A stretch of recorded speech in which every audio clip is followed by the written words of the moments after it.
Bonjour, c'est Stanley, je suis donc à Longperrier pour l'événement La Renéco Team. Dans les classes.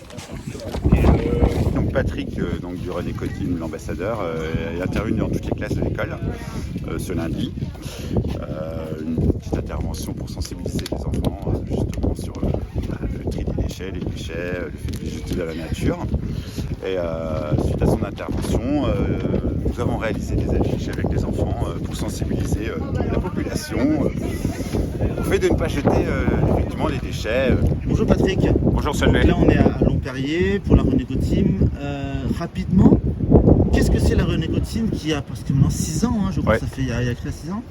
Et puis voilà, quelles sont les évolutions de ce programme? Et je crois qu'il y a une nouveauté avec les enfants. Oui, en fait déjà la Renéco Team, pour faire simple, c'est une association qui associe à la pratique du sport à gestes citoyens. C'est-à-dire quel que soit le sport, on aurait plutôt tendance à penser que le run, il n'y a que les runners, non mais on peut le faire en marchant, on peut le faire en vélo, en fait on aurait pu appeler ça aussi sport éco-team. L'évolution, si on prend la première édition de la Renéco Team était en 2017, donc nous en sommes à la 12e, en sachant que la Covid est passée par là. Donc il y a tous les ans, on a 2 événements, un en septembre et un en mars, qui est le principal. Nous avons aussi la particularité, c'est que maintenant nous avons créé la Renéco Team Éducation, c'est-à-dire que nous intervenons dans les écoles, de la maternelle aux écoles sup, sensibilisation sportive éco-citoyenne, super simple, présentation dans les classes et après nous allons sur le terrain. Et cette année, on a la particularité, c'est qu'on a 2 projets, même 3 projets avec les jeunes. Un des premiers, c'est ce qu'ont fait les jeunes de l'école de Longperrier. Donc, ils ont fait des dessins qui représentent un peu. Je suis intervenu en début de semaine dans la classe et ils ont transposé ce qu'ils avaient vu, je veux dire, à travers les dessins. On a le projet CDG Eco 2023, ce sont des jeunes lycéens qui organisent avec nous l'événement. Les lycéens du lycée de Longperrier, du lycée Charles de Gaulle, mais ça depuis 4 ans.